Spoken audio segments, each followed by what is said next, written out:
কয়েকদিন পূর্বেই অনুষ্ঠিত হয়ে গেল ত্রয়োদশ জাতীয় সংসদ নির্বাচন। আপনারা দেখেছেন অত্যন্ত সুন্দর এবং সুশৃঙ্খল পরিবেশে জনগণ ভোট কেন্দ্রে এসে ভোটাধিকার প্রয়োগ করেছেন। কোথাও কোনো নিরাপত্তা সংখ্যা ছিল না। অমর একুশের অনুষ্ঠানেও কোনো নিরাপত্তা সংখ্যা নেই। তথাপি আমাদের নিয়মিত মোতায়েনের পাশাপাশি সোয়াট, dog squad, bomb disposal team, crime scene unit সার্বক্ষণিক প্রস্তুত থাকবে। এছাড়া গোয়েন্দা নজরদারি সহ সাইবার মনিটরিংও জোরদার করা হবে। প্রিয় সাংবাদিকবৃন্দ, আপনাদের মাধ্যমে সম্মানিত নগরবাসীর নিকট আমার অনুরোধ, শহীদ মিনারে কেউ কোনো ধরনের ধারালো বস্তু বা দাহ্য পদার্থ বা বিস্ফোরক দ্রব্য নিয়ে আসার চেষ্টা করবেন না। পুলিশের পাশাপাশি অন্যান্য আইনশৃঙ্খলা বাহিনীর সাথে মোতায়েন থাকবে পর্যাপ্ত সংখ্যক স্বেচ্ছাসেবক। সর্বসাধারণের নিকট আমাদের বিনীত অনুরোধ, যথাযথ শৃঙ্খলা ও শহীদ মিনারের পবিত্রতা বজায় রেখে আপনারা মহান ভাষা শহীদদের প্রতি শ্রদ্ধা নিবেদন করবেন।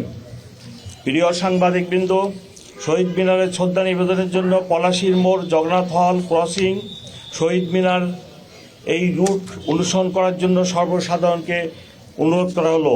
শহীদ মিনারে শ্রদ্ধা নিবেদনের জন্য পলাশীর মোড়, জগন্নাথ হল ক্রসিং, শহীদ মিনার এই রুট অনুসরণের জন্য সর্বসাধারণকে অনুরোধ করা হলো।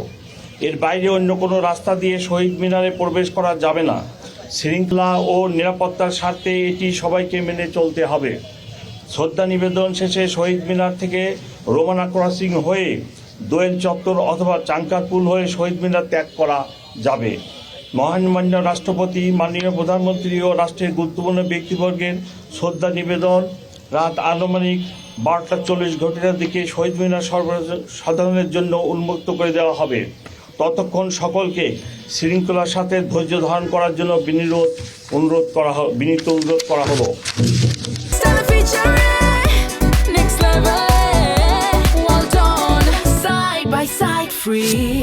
সবাই নির্দিষ্ট রুট অনুসরণ করে শহীদ মিনারে প্রবেশ করবেন এবং নির্দিষ্ট রুট অনুসরণ করে প্রস্থান করবেন। আপনার শ্রদ্ধা নিবেদন শেষ হলে অন্যকে সুযোগ দিন এবং শৃঙ্খলা বজায় রাখুন। প্রিয় উপস্থিতি, নিরাপত্তা ও শৃঙ্খলার স্বার্থে সন্ধ্যার পর থেকে ঢাকা বিশ্ববিদ্যালয় এলাকায় প্রবেশ পথে কিছু ডাইভারশন চালু থাকবে। ঢাকা বিশ্ববিদ্যালয় এলাকায় বসবাসকারী শিক্ষক, ছাত্র, কর্মকর্তা ও কর্মচারীগণ সেসব ট্রাফিক নির্দেশনা অনুসরণ করে আমাদের সহযোগিতা করবেন। আমাদের Shahbag crossing, Nilkhet crossing, Shahidullah hall crossing, high court crossing, Chankharpur crossing, Palashi crossing এবং বক্সিবাজার ক্রসিং, এই জায়গাগুলোতে আমাদের ডাইভারশন থাকবে। এবং এই ডাইভারশনের পরে আমরা ওখানে প্রত্যেকটি ডাইভারশনে আমাদের লোক থাকবে, নির্দেশনা থাকবে যে কোন দিক দিয়ে আমাদের যাওয়া চলাচলটা হবে। আর আমাদের এখানে যারা পায়ে হেঁটে আসবেন তারা পলাশী ক্রসিং হতে ভাস্কর্য ক্রসিং, জগন্নাথ হল ক্রসিং, কেন্দ্রীয় শহীদ মিনার এখানে যে শ্রদ্ধা নিবেদন করে রোমানা ক্রসিং এবং জল চত্বর ক্রসিং দিয়ে আমাদের গন্তব্য পৌঁছাবেন। 15,000 পুলিশ সদস্য, পুলিশ অফিসার নিয়োজিত থাকবে। আমি আশা করি এখানে প্রতি বছরই আমাদের এটা হয়। সো আমাদের একটা রুটিন প্রোগ্রাম এটা, এবং জনসাধারণ অত্যন্ত ধৈর্য সহকারে ঢাকাবাসী আসেন এবং পরের দিন দুপুর পর্যন্ত ওনারা পুষ্পমাল্য অর্পণ করেন। আমি আশা করি যে কোনো সমস্যা হবে না। এবং নিরাপত্তা ব্যবস্থা শুধু শহীদ মিনার কেন্দ্রিক হয় না, আমাদের নিরাপত্তা ব্যবস্থা পুরা ঢাকা শহর নিয়ে, এবং পুরা ঢাকা শহরকে আমরা সিকিউর রাখার জন্য সকল সময় চেষ্টা করি। এখনও সেই চেষ্টা করে যাব। আপনাদের সহযোগিতা একান্ত কাম্য।